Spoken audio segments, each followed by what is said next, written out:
Hello ನನ್ನ ವೀಕ್ಷಕರೇ, welcome back to my channel.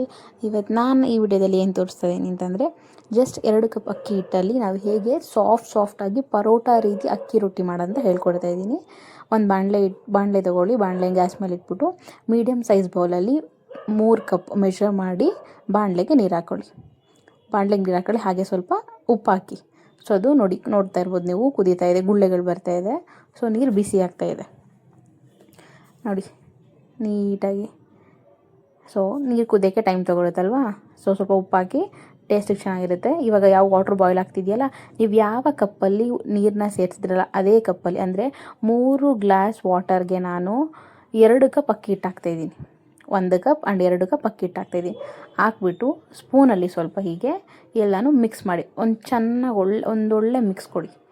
So ಏನಾಗುತ್ತೆ, ಕುದ್ದಿರೋ ನೀರು ಮತ್ತು ಹಿಟ್ಟು ಎರಡೂ ಕೂಡ ಮಿಕ್ಸ್ ಆಗುತ್ತೆ. ಚೆನ್ನಾಗಿ ಮಿಕ್ಸ್ ಆದಷ್ಟು ಅಕ್ಕಿ ರೊಟ್ಟಿ ತುಂಬ ಸಾಫ್ಟಾಗಿ ಬರುತ್ತೆ. ಎಷ್ಟು ಸಾಫ್ಟ್ ಇರುತ್ತೆ ಅಂತಂದರೆ ತುಂಬ ಸಾಫ್ಟ್ ಇರುತ್ತೆ. ಚೆನ್ನಾಗಿ ಒಳ್ಳೆ ಮಿಕ್ಸ್ ಕೊಡಿ. ಗ್ಯಾಸ್ನ ಮೀಡಿಯಮ್ ಸಿಮ್ಮಲ್ಲೇ ಇಟ್ಕೊಳ್ಳಿ. ಜಾಸ್ತಿ ಹೈ ಫ್ಲೇಮಲ್ಲಿ ಇಡೋಕ್ಕೆ ಹೋಗಬೇಡಿ. ಮೀಡಿಯಮ್ ಸ್ಟೀಮಲ್ಲಿ ಇಟ್ಕೊಳ್ಳಿ, ಅಂದರೆ ಆಫೇ ಮಾಡಿಬಿಡಿ, ಪರವಾಗಿಲ್ಲ, ನೋ ಪ್ರಾಬ್ಲಮ್. ಚೆನ್ನಾಗಿ ಒಂದೊಳ್ಳೆ ಮಿಕ್ಸ್ ಕೊಟ್ಟರೆ ಆ ಬಿಸಿ ನೀರಿಗೂ ಅಕ್ಕಿ ಹಿಟ್ಟಿಗೂ ಚೆನ್ನಾಗಿ ಹೊಂದ್ಕೊಂಡು ಅದು ಈ ಥರ ಆಗುತ್ತೆ. ನೋಡ್ತಾ ಇರ್ಬೋದು ಉಂಡೆ ಎಷ್ಟು ನೀಟಾಗಿದೆ ಅಂತ. ಇಟ್ಸ್ ಆಲ್ಮೋಸ್ಟ್ 70% 80% ಆಲ್ರೆಡಿ ಬೆಂದೋಗಿದೆ. ಇದನ್ನು ನಾವು ಲಿಡ್ನ ಕ್ಲೋಸ್ ಮಾಡಿ ಸೈಡಿಗೆ ಎತ್ತೋಣ. ಈಗ ಒಂದು ಸಪ್ರೇಟಾಗಿ ನಾವಿವಾಗ ಇನ್ನೊಂದು ಕಡೆ 1.5 ಕಪ್ಪು ನಾನು ಮೈದಾ ಹಿಟ್ಟು ತೊಗೊತಾ ಇದ್ದೀನಿ. ಮೈದಾ ಹಿಟ್ಟು ಹಾಕ್ಕೊಂಡು ಅದಕ್ಕೆ ಸ್ವಲ್ಪ ರುಚಿಗೆ ತಕ್ಕಷ್ಟು ಉಪ್ಪು ಹಾಕ್ಕೊಳ್ಳಿ. ಸ್ವಲ್ಪ ಹಾಕ್ಕೊಳ್ಳಿ, ಜಾಸ್ತಿ ಸಾಕು. ಉಪ್ಪು ಹಾಕ್ಕೊಂಡು ಚೆನ್ನಾಗಿ ಮಿಕ್ಸ್ ಕೊಡಿ, ಜಸ್ಟ್ ಹಾಗೆ ಸುಮ್ಮನೆ ಮಿಕ್ಸ್ ಕೊಟ್ಟಾದಮೇಲೆ ಸ್ವಲ್ಪನೇ ನೀರು ಹಾಕ್ಕೊಳ್ತಾ ಅದನ್ನು ನಾವು ಒಬ್ಬಿಟ್ಟು ಮಾಡುವಾಗ ಯಾವ ರೀತಿ ಮಾಡ್ಕೊಳ್ತೀವಲ್ವ, ಎಲೆ ಥರ ಅವ್ರ ಪೂರಿಗೆ ನಾವು ಯಾವ ಥರ ಒಸಿತೀವಲ್ಲ ಆ ಥರ ಮಾಡ್ಕೋಬೇಕಲ್ವ. ಸೊ ಹಾಗಾಗಿ ಸ್ವಲ್ಪನೇ ನೀರು ಹಾಕ್ಕೊಂಡು ಮೈದಾ ಹಿಟ್ಟನ್ನ ಚೆನ್ನಾಗಿ ಕಲಿಸ್ಕೊಡಿ. ನೋಡ್ತಾ ಇರ್ಬೋದು ನೀವು, ನೀಟಾಗಿ ನೀರು ಹಾಕ್ಕೊಂಡು, ತುಂಬ ಜಾಸ್ತಿ ನೀರು ಹಾಕ್ಕೊಂಡ್ರೆ ತೆಳ್ಳಗಾಗ್ಬಿಡುತ್ತೆ, ಮತ್ತೆ ಹಿಟ್ಟು ಹಾಕ್ಕೋಬೇಕಾಗುತ್ತೆ. ಅದ್ರ ಬದಲು ಸ್ವಲ್ಪನೇ ನೋಡಿಕೊಂಡು ಹಿಟ್ಟು ಹಾಕ್ಕೊಂಡ್ರೆ ಮೈದಾ ಹಿಟ್ಟು ಒಂದು ಒಳ್ಳೆ ಅದಕ್ಕೆ ಬರುತ್ತೆ. ಸೊ ಅದನ್ನು ಜಸ್ಟ್ ಒಂದು 5-10 ನಿಮಿಷ ನೆನೆಸ್ಬಿಟ್ಟು ಆಮೇಲೆ ಮಾಮೂಲಿ ನಾವು ಒಬ್ಬಿಟ್ಟು ಮಾಡುವಾಗ ಹೇಗೆ ಅದನ್ನು ಉಂಡೆ ಮಾಡಿಕೊಂಡು ಎಲೆ ಥರ ಒಸಿತೀವಲ್ವ, ಆ ರೀತಿ ಮಾಡ್ಬೋದು. ನೋಡಿ, ಯಾವುದೇ ಹಿಟ್ಟನ್ನಾಗಲಿ ನಾವು ಎಷ್ಟು ಚೆನ್ನಾಗಿ ನಾದ್ತೀವಿ ಅಷ್ಟು ಚೆನ್ನಾಗಿ ಯಾವುದೇ ಒಂದು ಡಿಶ್ ಆಗಲಿ ಬರೋದು. ಚಪಾತಿನೇ ತೊಗೊಳ್ಳಿ, ಪರೋಟನೇ ತೊಗೊಳ್ಳಿ, ಒಬ್ಬಟ್ಟು ಏನಾದರೂ ಆಗಲಿ, ನೀವು ಎಷ್ಟು ಚೆನ್ನಾಗಿ ಹಿಟ್ಟನ್ನ ನಾದ್ತೀರಾ ಅಷ್ಟು ಚೆನ್ನಾಗಿ.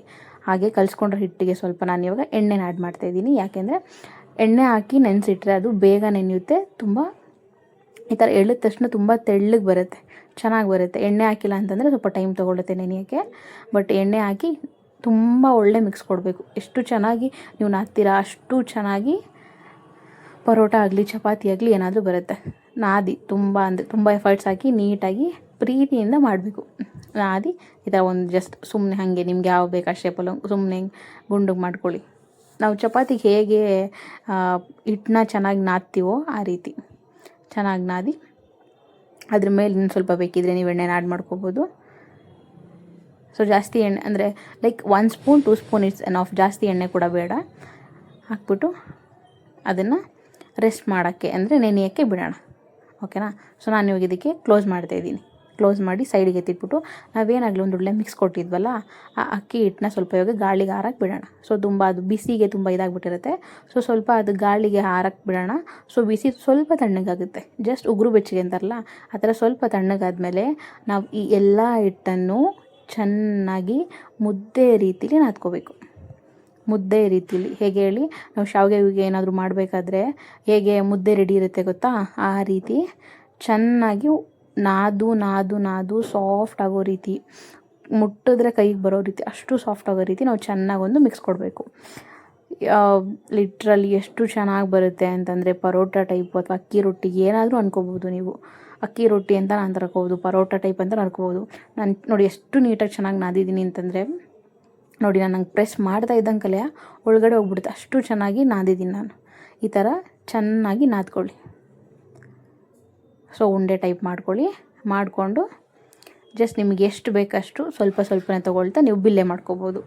ಬಿಲ್ಲೆ ಅವ್ರ ಸ್ವಲ್ಪ ನಿಮ್ಗೆ ಯಾವ ಸೈಜ್ ಬೇಕೋ ಆ ಸೈಜ್ ಉಂಡೆ, ಆ ಗಾತ್ರದಲ್ಲಿ ಉಂಡೆ ಮಾಡಿಕೊಂಡು ಸೈಡಿಗೆ ಎತ್ತಿಟ್ಕೋಬೇಕು. ಸೊ ನಾನು ಇಷ್ಟು ರೆಕಾರ್ಡ್ ಮಾಡೋಕ್ಕೆ ಟೈಮ್ ಆಗುತ್ತೆ ಅಂದ್ಬಿಟ್ಟು ಜಸ್ಟ್ 1 or 2 ಮಾತ್ರ ವೀಡಿಯೋದಲ್ಲಿ ತೋರಿಸ್ಬಿಟ್ಟು ಮಿಕ್ಕಿದ್ದು ಎಲ್ಲನೂ ಉಂಡೆ ಮಾಡ್ಕೊಂಡಾದ್ಮೇಲೆ ಲಾಸ್ಟಿಗೆ ಅದನ್ನು ಆ್ಯಡ್ ಮಾಡ್ಕೊಂಡಿದ್ದೀನಿ. ಮೀಡಿಯಮ್ ಸೈಜ್ಗಾದ್ರು ತೊಗೊಳ್ಳಿ ಅಥವಾ ಓವರ್ ಸೈಜ್ ಅದು ತೊಗೊಳ್ಳಿ. ಸಾಫ್ಟಾಗಿ ನೋಡಿ, ನೋಡೋಕ್ಕೆ ಬಿಲ್ಲೆಗಳು ಅಥವಾ ಏನದು ಉಂಡೆ ಇದೆಯಲ್ಲ ನೋಡೋಕ್ಕೆ ತುಂಬ ಅಟ್ರಾಕ್ಟಿವ್ ಆಗಿ ತುಂಬ ಚೆನ್ನಾಗಿದೆ ನೋಡ್ತಿದ್ದಂಕಲೇ. ಇನ್ನು ಎಷ್ಟು ಚೆನ್ನಾಗಿರುತ್ತೆ ಅಂತಂದರೆ ನೀವು ಟ್ರೈ ಮಾಡಿ ಒಂದು ಸಲ ಮನೆಯಲ್ಲಿ. ನೋಡಿ ಎಲ್ಲನೂ ಮುದ್ದೆನೆಲ್ಲ ಈ ಥರ ಉಂಡೆ ಉಂಡೆ ಮಾಡ್ಕೊಂಡು ಎತ್ತಿಟ್ಕೊಂಡಿದ್ದೀನಿ. ತುಂಬ ಲಾಂಗ್ ಪ್ರೊಸೆಸ್ ಆಯ್ತದು. ಸೊ ಅದಕ್ಕೆ ಲಾಸ್ಟ್ ಕ್ಲಿಪ್ನ ಮಾತ್ರ ಆ್ಯಡ್ ಮಾಡಿದ್ದೀನಿ. ತುಂಬ ಸಾಫ್ಟಾಗಿ ತುಂಬ ಚೆನ್ನಾಗಿ ಬಂದಿದೆ. ಅಕ್ಕಿದು ತುಂಬ ಅಂದರೆ ತುಂಬ ಚೆನ್ನಾಗಿ ಬಂದಿದೆ ಬಿಲ್ಲೆಗಳು. ಸೊ ಇವಾಗ ಇದನ್ನು ಸೈಡ್ಗೆ ಎತ್ತಿಟ್ಕೊಳ್ಳೋಣ. ನೋಡಿ ನಾನು ಫೋಟೋ ಕ್ಲಿಪ್ ಆ್ಯಡ್ ಮಾಡಿದ್ದೀನಿ, ನೋಡ್ಕೊಳ್ಳಿ. ಸೊ ಇವಾಗ ನಾವೇನು ಮೈದಾ ಹಿಟ್ಟನ್ನ ಕಲಸಿಟ್ಟಿದ್ವಲ್ಲ, ಸೊ ಅದನ್ನು ತೊಗೊಂಡು ಇನ್ನೂ ಒಂದು ಸಲ ಮತ್ತೆ ಚೆನ್ನಾಗಿ ನಾದಿ ಅದು ಎಣ್ಣೆ ಎಲ್ಲ ಫುಲ್ ಎಲ್ಲನೂ ಅಡ್ಜಸ್ಟ್ ಆಗಲಿ ಅದಕ್ಕೆ. ಸೊ ನೀವು ಎಷ್ಟು ಚೆನ್ನಾಗಿ ನಾದ್ತೀರಾ ಅಷ್ಟು ಚೆನ್ನಾಗಿ ಹಿಟ್ಟು ಬರುತ್ತೆ. ನಾವು ಹೆಂಗೆ ಬೇಕಾದರೂ ಯೂಸ್ ಮಾಡ್ಕೋಬೋದು ಅವಾಗ. ಸೊ ಆದಮೇಲೆ ಚಿಕ್ಕ ಚಿಕ್ಕ ಸ್ಮಾಲ್ ಸೈಜ್, ನಿಮ್ಗೆ ಯಾವ ಸೈಜ್ ಬೇಕೋ ಆ ಸೈಜಲ್ಲಿ ಉಂಡೆನ ಅಥವಾ ಡಾಗ್ನ ತೊಗೊಳ್ಳಿ. ನೀವು ತೊಗೊಂಡು ನೋಡಿ ನಾವು ಯಾವ ರೀತಿ ಒಬ್ಬಿಟ್ಟಿಗೆ ಯಾವ ರೀತಿ ತೊಗೊಳ್ತೀವಲ್ವ, ಒಬ್ಬಿಟ್ಟಿಗೆ ಯಾವ ರೀತಿ ಎಲೆ ಒಸ್ಕೊಳ್ತೀವಲ್ವ ನಾವು, ಆ ರೀತಿ. ನಾನು ಸ್ವಲ್ಪ ಫಾಸ್ಟ್ ಮಾಡಿದ್ದೀನಿ ವೀಡಿಯೋನ, ತುಂಬ ಲಾಂಗ್ ಇದೆ ಅದು. ಸೊ ತುಂಬ ಬೋರಿಂಗ್ ಅನಿಸ್ಬಾರ್ದು ಅಂದ್ಬಿಟ್ಟು ನಾನು ಜಸ್ಟ್ ವೀಡಿಯೋನ ತುಂಬ ಫಾಸ್ಟ್ ಮಾಡಿದ್ದೀನಿ, ನೋಡ್ಕೊಳ್ಳಿ. ಈ ರೀತಿ ಚಿಕ್ಕ ಚಿಕ್ಕ ಉಂಡೆಗಳಾಗಿ ತೊಗೊಂಡು ನಿಮಗೆ ಬೇಕಾದ ಸೈಜಲ್ಲಿ, ನಿಮಗೆ ಇಷ್ಟವಾದ ಸೈಜಲ್ಲಿ ನಿಮಗೆ ಹೇಗೆ ಬೇಕಾಗೆ ನೀವು ಆರಾಮಾಗಿ ಈ ಥರ ಮೈದಾ ಹಿಟ್ಟಿದ್ದು ಉಂಡೆಗಳನ್ನ ರೆಡಿ ಮಾಡ್ಕೋಬೋದು. ಎಷ್ಟು ಚೆನ್ನಾಗಿ ಕಾಣ್ತಿದೆ ನೋಡಿ, ನೋಡೋಕ್ಕೆ ಲಿಟ್ರಲಿ ಪಳ ಅಂತ ಹೊಳಿತಿದೆ. ಎಸ್, ತುಂಬ ಲಾಂಗ್ ಪ್ರೊಸೆಸ್ ಆಗಿರೋದ್ರಿಂದ ಜಸ್ಟ್ ಲಾಸ್ಟ್ ಕ್ಲಿಪ್ನ ಆ್ಯಡ್ ಮಾಡಿದ್ದೀನಿ. ಲಾಸ್ಟ್ ಎಲ್ಲನೂ ಉಂಡೆಗಳನ್ನಾಗಿ ಮೀಡಿಯಮ್ ಸೈಜಿಗೆ ಮಾಡಿಕೊಂಡ್ರೆ ಇಷ್ಟ ಆಯಿತು. ಇದನ್ನು ಒಂದು ಕಡೆ ಎತ್ತಿಟ್ಕೊಳ್ಳೋಣ. ಸೊ ನೆಕ್ಸ್ಟ್ ಇನ್ನು ಕೆಲಸ ಇದೆ.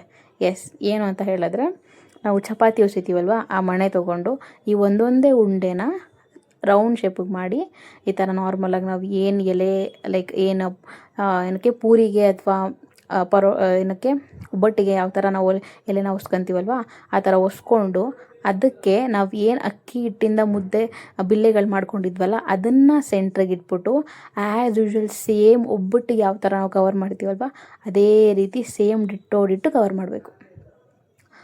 ಹೆಂಗಿರುತ್ತೆ ಗೊತ್ತಾ ನೋಡಿ, ಎಲೆ ಇಷ್ಟ ಹೊಲ್ಸ್ಕೊಂಡಿದ್ದೀನಿ, ಸೆಂಟ್ರಿಗೆ ಅಕ್ಕಿ ಹಿಟ್ಟಿಂದು ನಾನು ಬಿಲ್ಲೆ ಏನು ಮಾಡ್ಕೊಂಡಿದ್ನಲ್ಲ ಅದನ್ನು ಇಡ್ತಾಯಿದ್ದೀನಿ. ನೋಡೋಕ್ಕೆ ಸೇಮ್ ಇಡ್ಲಿ ಥರ ಕಾಣ್ತಿದೆ ಅಲ್ವಾ, ಬಟ್ ಅಕ್ಕಿ ಹಿಟ್ಟಿಂದು ತುಂಬ ಚೆನ್ನಾಗಿದೆ. ಆಮೇಲೆ ಎಕ್ಸೆಸ್ ಏನಿದೆಯಲ್ಲ ಮೈದಾ ಹಿಟ್ಟು ಅದನ್ನು ಬೇಕಾದ್ರೆ ನೀವು ರಿಮೂವ್ ಮಾಡ್ಕೋಬೋದು, ಬಿಕಾಸ್ ತುಂಬ ದಪ್ಪ ಆದರೆ ಚೆನ್ನಾಗಿರಲ್ಲ. ಸೊ ಮಾಡಿಕೊಂಡು ಒಂದು ಸಲ ನೀವು ಇದನ್ನು ಕೈಯಲ್ಲಿ ಒಂದು ರೌಂಡ್ ಶೇಪಿಗೆ ಮಾಡಿಕೊಂಡು ಹಿಟ್ಟಲ್ಲಿ ಒಂದು ಸಲ ಫ್ರಂಟ್ ಆ್ಯಂಡ್ ಬ್ಯಾಕ್ ಎರಡೂ ಡಿಪ್ ಮಾಡಿ ನೀವು ನಾರ್ಮಲಾಗಿ ಚಪಾತಿ ಹೇಗೆ ಲಟ್ಟಿಸ್ತೀರಾ ಹಾಗೆ ಆರಾಮಾಗಿ ಲಟ್ಟಿಸ್ಕೊಳ್ಳಿ. ಸ್ವಲ್ಪ ಮೇಲೆ ಕೆಳಗಡೆ ಹಿಟ್ಟು ಹಾಕ್ಕೊಳ್ಳಿ, ಸೊ ದಟ್ ಏನಂತಾರೆ ಮಣೆಗೆ ಅಂಟೋಲ್ಲ. ಹಾಗೆ ಲಟ್ಟಣಿಗೂ ಸ್ವಲ್ಪ ಹಿಟ್ಟು ಹಾಕ್ಕೊಂಡು ನಿಮ್ಗೆ ಯಾವ ಶೇಪ್ ಬೇಕು ಆ ಶೇಪ್ಗೆ, ತೆಳ್ಳಗೆ ಬೇಕಂದರೆ ತೆಳ್ಳಗೆ, ದಪ್ಪಗೆ ಬೇಕಂದರೆ ದಪ್ಪಗೆ, ನಿಮಗೆ ಹೇಗೆ ಬೇಕಾಗೆ ನೀವು ಲಟ್ಟಿಸ್ಕೋಬೋದು. ತುಂಬ ತೆಳ್ಳಗೆ ಲಟ್ಟಿಸ್ಕೊಂಡ್ರೆ ಬೇಯಬೇಕಾದ್ರೆ ತುಂಬ ಚೆನ್ನಾಗಿರುತ್ತೆ. ನೋಡಿ ನಾನು ತೋರಿಸ್ತಾ ಇದ್ದೀನಿ ಎಷ್ಟು ಚೆನ್ನಾಗಿ ಬಂದಿದೆ ಅಂತಂದರೆ ತುಂಬ ಚೆನ್ನಾಗಿ ಬಂದಿದೆ. ನೀವು ಎಷ್ಟು ತೆಳ್ಳಗೆ ನೀವು ಲಟ್ಟಿಸ್ಕೊತೀರೋ ಅಷ್ಟು ಚೆನ್ನಾಗಿ ಉಬ್ಬುತ್ತೆ. ನೋಡಿ ಎಷ್ಟು ತಿನ್ನಾಗಿದೆ ಅಂತಂದರೆ ತುಂಬ ತಿನ್ನಾಗಿದೆ. ಸೋ ನೈಸ್, ತುಂಬ ಚೆನ್ನಾಗಿರುತ್ತೆ. ಸೊ ನಾನು ಹಾಗೆ ಸೆಕೆಂಡ್ ಒನ್ನು ಕೂಡ ಇಟ್ಕೊಂಡು ಆ್ಯಸ್ ಯೂಶ್ವಲ್ ಸೇಮ್ ಎಲ್ಲ ಕಡೆಯೂ ಕವರ್ ಮಾಡಿಕೊಂಡು ಲಟ್ಟಿಸ್ಕೊತಿದ್ದೀನಿ. ಸೊ ಇನ್ನೊಂದು ಕಡೆ ಗ್ಯಾಸ್ ಆನ್ ಮಾಡಿ ತವ ಯಾವುದಾದ್ರೂ ನೀವು ಯೂಸ್ ಮಾಡ್ಬೋದು. ಚಪಾತಿ ಬೇಯಿಸೋದು, ದೋಸೆ ಹುಯ್ಯೋದು ಯಾವುದಾದ್ರೂ ತವ ಆಗಿರ್ಬೋದು. ನೀವು ಅದನ್ನು ತವ ಆನ್ ಮಾಡಿಡಿ. ಲೈಕ್ ಅದ್ರ ಮೇಲೆ ಹವೆ ಬರ್ತಿರೋ ಗೊತ್ತಾಗುತ್ತೆ. ಸ್ವಲ್ಪ ಮೇಲೆ ಈ ಥರ ಮೇಲೆ ಕೈ ಇಟ್ಟರೆ ಗೊತ್ತಾಗುತ್ತೆ. ಸೊ ನಾನು ಏನು ಲಟ್ಟಿಸ್ಕೊಂಡಿದ್ದೀನಲ್ಲ ಅದನ್ನು ತವ ಮೇಲೆ ಹಾಕ್ತಾಯಿದ್ದೀನಿ. ಹೈ ಫ್ಲೇಮ್ ಇಡೋದು ಬೇಡ, ಮೀಡಿಯಮ್ ಫ್ಲೇಮಲ್ಲಿ ಇಟ್ಕೊಂಡು ಸ್ವಲ್ಪ ಮೀಡಿಯಮ್ ಫ್ಲೇಮಲ್ಲಿ ಒಂದು ಕಡೆ ಹೈ ಫ್ಲೇಮು ಅಲ್ಲ ಮೀಡಿಯಮ್ ಫ್ಲೇಮು ಅಲ್ಲ, ಆ ಥರ ಮೀಡಿಯಮ್ಮಾಗಿ ಫ್ಲೇಮ್ನ ಇಟ್ಕೊಂಡು ಪರೋಟ ಅಕ್ಕಿ ರೊಟ್ಟಿನ ಬೇಯಿಸ್ಕೊಳ್ಳೋಣ. ಎಸ್, ಏನಕ್ಕೆ ಅದ್ರ ಮೇಲೆ ಟಚ್ ಮಾಡಬೇಕು ಅಂತಂದರೆ ಇನ್ ಕೇಸ್ ನಾವು ಅದನ್ನು ಈ ಥರ ಟಚ್ ಮಾಡದೇ ಇದ್ದರೆ ಅದು ಹಾಗೇ ಇರುತ್ತೆ. ಅದ್ರ ಬದಲು ನಾವು ಈ ಥರ ಏನಂತಾರೆ ರೊಟ್ಟಿ ಚುಂಚ್ಕ ಅಂತಾರೆ ನಮ್ಮ ಕಡೆ ಲಿಟ್ರಲಿ, ಬಟ್ ಬೇರೆ ಕಡೆ ಏನಂತಾರೆ ಗೊತ್ತಿಲ್ಲ. ಈ ಥರ ಅದನ್ನು ಮೇಲೆ ಪ್ರೆಸ್ ಮಾಡ್ತಾ ಹೋದಂಗೆ ಏನಾಗುತ್ತೆ, ಅದು ಉಬ್ಬಕ್ಕೆ ಸ್ಟಾರ್ಟ್ ಆಗುತ್ತೆ. ಮೈದಾ ಅಲ್ವಾ, ಸೊ ಉಬ್ಬಕ್ಕೆ ಸ್ಟಾರ್ಟ್ ಆಗುತ್ತೆ. ನೀವು ನೋಡ್ತಿರ್ಬೋದು ಎಷ್ಟು ಚೆನ್ನಾಗಿ ಬಂದಿದೆ ಅಂತ. Literally ditto hotel style parotta ಥರನೇ ಇದೆ. ಸ್ಮೆಲ್ ಆಗಲಿ ಅಥವಾ ಅದು ನೋಡ್ತಾರೆ ಟೆಕ್ಸ್ಚರ್ ಆಗಲಿ ಎಲ್ಲನೂ ಕೂಡ ಎರಡೂ ಸೈಡು ಚೆನ್ನಾಗಿ ಒಳ್ಳೆ ಫ್ಲೇಮಲ್ಲಿ ಯಾವ ಕಡೆಯೂ ಕೂಡ ಬಿಡ್ದೇನೆ ನೀಟಾಗಿ ಬೇಯಿಸ್ಕೊಳ್ಳಿ. ನೋಡ್ತಾ ಇರ್ಬೋದು ಎಷ್ಟು ಚೆನ್ನಾಗಿ ಕಾಣ್ತಿದೆ ಅಲ್ವಾ. ನಾನು ಕ್ಯಾಮ್ರಾಗೆ ಅದಕ್ಕೆ ತೋರಿಸ್ತಾ ಇದ್ದೀನಿ ಎಷ್ಟು ಚೆನ್ನಾಗಿದೆ ನೋಡಿ. ನೀವು ಒಂದು ಸಲ ಮನೇಲಿ ಟ್ರೈ ಮಾಡಿ, ನಿಜವಾಗ್ಲೂ ಇಷ್ಟಪಟ್ಟೇ ಪಡ್ತೀರಾ. ಫಸ್ಟ್ ಶೋರ್ ಇಷ್ಟಪಟ್ಟೆ ಪಡ್ತೀರಾ. ಆ್ಯಂಡ್ ನೀವು ಒಂದ್ಸಲ ಟ್ರೈ ಮಾಡಿ ಹೇಗಿದೆ ಅಂತ ಕಮೆಂಟ್ ಮಾಡಿ. ಸೆಕೆಂಡ್ ಒನ್ ಕೂಡ ನಾನು ತವ ಮೇಲೆ ಹಾಕ್ಕೊತಾ ಇದ್ದೀನಿ. ನೋಡ್ತಾ ಇರ್ಬೋದು.